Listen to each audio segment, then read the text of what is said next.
we go to Richmond, and it is that Richmond. And Joe, you're through to the Prime Minister and your local MP. Joe, go ahead. My Richmond. Your Richmond, right? yes. Not your Richmond. I don't live there, but yes, Richmond, Yorkshire. Go ahead, Joe. Yeah. Well, our Richmond, but yes. Morning, Rishi. Hi, Joe.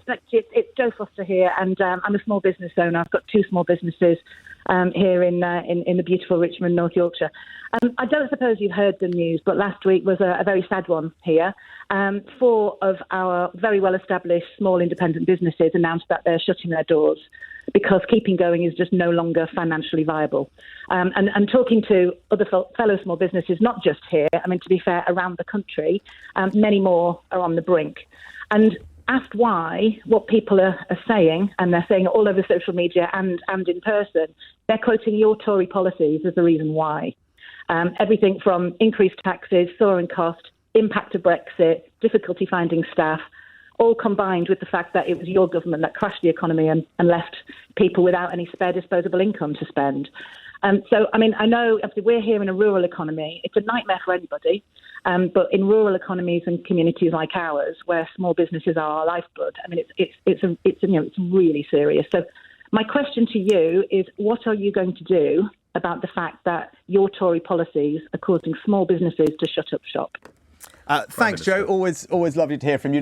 Joe and I don't, as you can probably tell, share the same politics. We've had healthy debates on Brexit in the past, where we have a strongly. I don't think there's much point asking if she votes Conservative. No. She was very upset that I supported Brexit, but I think that was the right thing to do. And I don't think that's the reason that some businesses are struggling at the moment. I think it has a lot to do with energy bills. Actually, it has a lot to do with energy bills, and it has a lot to do with inflation. When I'm out and about talking to businesses, whether it's at home in North Yorkshire or anywhere else, energy bills are obviously a big challenge at the moment. Thankfully, they are now coming down, and the support that the government's put in place has made a difference. But there's a couple of other things that were raised. I think it's worth talking about. One is access to staff. And that is a particular concern, not just in rural areas, but more generally, making sure businesses can get the staff that they need. Now, one of the things we're doing to help with that is reforming the welfare system. Now, because I think at the moment, what we can do is support people into work, better for them, better for the labour market and businesses. So we're reforming the welfare system, which is meaning people are moving off welfare into work.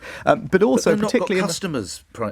In fact, Joe, you might not be aware. This was actually in the Guardian newspaper yesterday. I don't know if you're aware of this. The businesses that are closing in your constituency, Prime Minister, are the York House Antiques later this year, the Fleece Hotel, Crossview Tea Rooms and Ravensworth Nurseries. And in one of those businesses, they're losing £10,000 a month. And to quote the business owner, nobody is buying anything. There's no cash, Prime Minister. Well, look, every business is going to have slightly different circumstances. But as you can actually see, I've been out and about a lot around the country in the last week or two. I was actually just at the beer festival yesterday, talking to lots of landlords, breweries. Many of them were telling me that actually business is good, that footfall is up, that they're seeing confidence return. These businesses are closing in your own backyard. But businesses, and that's obviously sad. And I said one or two of the businesses you mentioned I know personally, and I'm obviously sad to hear that. Now, every business is going to have different circumstances, and that what happens in economy, businesses are always opening as well and starting up, and I've seen lots of that when I've been out and about recently, which is great to see. But look, what's the practical things that we're doing to help businesses? Because look, I come from a small business family. I talked about my mum. I worked for her. She ran a pharmacy.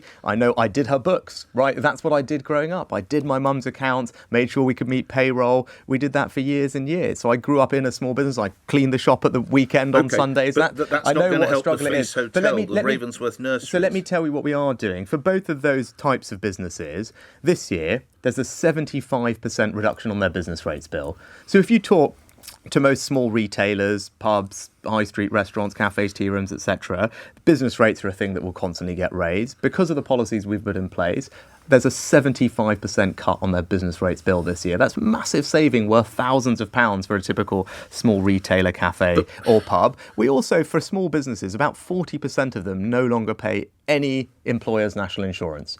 Because of something we have called the employment allowance, which is, again, to ease that burden. I increased that as Chancellor. So now, I said, about 40% of small businesses don't pay any employer's national insurance. Okay, but look, I know things are tough. The best way for me to actually help people is to bring inflation down. Why?